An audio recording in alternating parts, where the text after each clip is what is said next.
კვლავ საქართველოს დღეს ქართული ღვინის დღე აღინიშნება და ღვინის ცენტრი იხსნება. ღონისძიებას მთავრობის წარმომადგენლები ესწრებიან და პირდაპირ ეთერში ხვდებთ მას. ძალიან მნიშვნელოვანი დათხოვა დღევანდელი დღე და ამ ცენტრის გახსნა, ღვინის ცენტრის გახსნა, რომელიც ემსახურება ღვინის ხელშეწყობას, პოპულარიზაციას.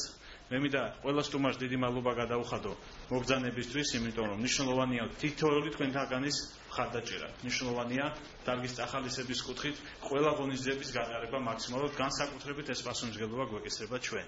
მე მინდა ბატონ პრემიერ-მინისტრს ვთხოვო სიტყვა და ჩვენ მოგვიანებით გვექნება შესაძლებლობა დავათვალიეროთ შიგნით განახლებული ოფისები, განახლებული სადეგუსტაციო სივრცე, აუდიტორია, ენოთეკა და ასევე მუზეუმი, რომელიც არის რა თქმა უნდა ყველაზე მნიშვნელოვანი კომპონენტი ამ შენობაში. ბატონო ირაკლი, გთხოვთ.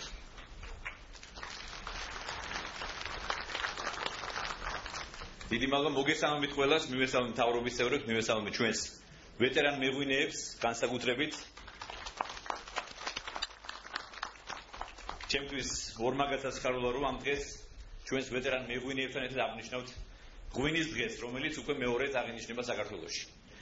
როგორც ბატონო მინისტრმა აღნიშნა, ეს ჩვენ დავიწყეთ გასულ წელს, ჩვენ გასულ წელს დავაარსეთ ქართული ღვინის დღე. ჩვენი მიზანი არის ის, რომ კიდევ ერთხელ მთელ მსოფლიოს შევახსენოთ, რომ საქართველო არის ვაზის და ღვინის სამშობლო. რომ აქ ამ მიწაზე უკვე 8000 წელია იწარმოება ღვინო.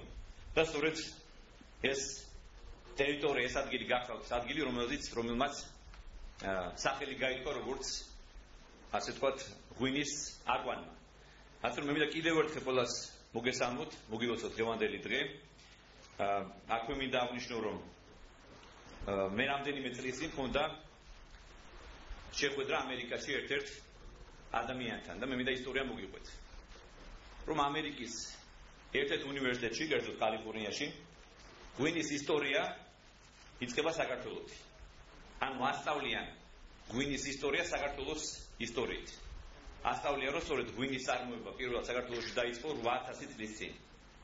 ასევე განსაკუთრებული მნიშვნელობა ენიჭება იმას, რომ ჩვენთან დღეს შემორჩენილი არის, შემონახული არის ღვინის დაყენების წარმოების ტრადიციული მეთოდები.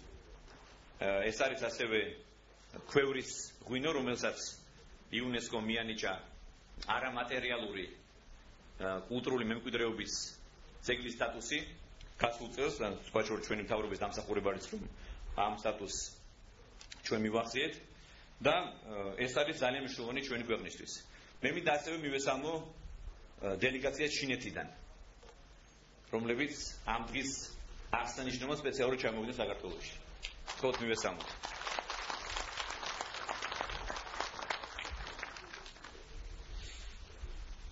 მე გეტყვით ძალიან უგლეთ, რომ ჩვენმა მთავრობამ ამ ბოლო 3 წლის განმავლობაში ძალიან სერიოზული ღონისძიებები გაატარა.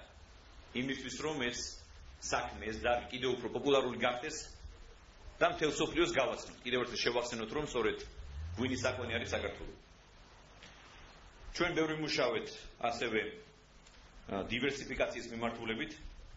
სწორედ ამის შედეგად პირველ რიგში რომ ჩვენ დავიბრუნეთ რუსეთის ბაზარი, ანუ ქართული ღვინო დაბრუნდა რუსეთის ბაზარზე და ჩვენ მთავრობამ ჩვენი პრაგმატული პოლიტიკით შევძელით, რომ კვლავ გახსნილიყო რუსეთის ბაზარი ჩვენი მეღვინეებისთვის. ასევე სწორედ ჩვენი მთავრობის ძალისხმევის შედეგი არის ის, მეგობრებო, რომ გაიზარდა ექსპორტი ისეთ ბაზრებზე, როგორიც არის ყაზახეთი 68%-ით, პოლონეთი 85%-ით, ჩინეთში განსაკუთრებით მინდა აღნიშნო, ჩინეთში ღვინის ექსპორტი გაიზარდა 7%-ით, ლატვიაში 50%-ით, ესტონეთში 35%-ით, დიდ ბრიტანეთში 46%-ით, ხოლო იაპონიაში 110%-ით გაიზარდა ქართული ღვინის ექსპორტი.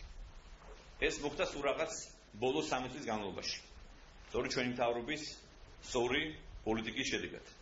ასევე მინდა გითხრათ, რომ ჩვენ გავამკაცრეთ და კიდევ ვამპირებთ, რომ კიდევ უფრო გავამკაცროთ ღვინის ხარისხის კონტროლი. ეს არის ერთ-ერთი ყველაზე აუცილებელი, რომ არ მოხდეს ღვინის ფალსიფიცირება. და ბოლო 3 წლის განმავლობაში განსაკუთრებით გაუმჯობესდა ღვინის ხარისხი. ბოლო წლებში და განსაკუთრებით ბოლო წლებში, ბოლო 2-3 წლის განმავლობაში საგრძნობლად გაუმჯობესდა. ასევე მინდა გითხრათ ყველა შევახსენო, რომ ჩვენ სამ პატარა მიწაზე ვაზის კულტურის 500-ზე მეტი სხვადასხვა სახეობა არსებობს. სხვა ჯიში არსებობს. და მე აქვე მინდა განსაკუთრებით აღნიშნო ბატონი ბიძინა ივანიშვილის დამსახურება.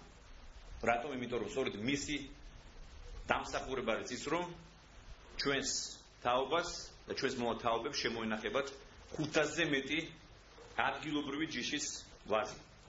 მოგესწრებათ რომ ეს იყო პირდაპირი ჩართვა სოფლის მეურნეობის სამინისტროდან, სადაც ღვინის ცენტრი პრემიერმა მთავრობის წევრებთან ერთად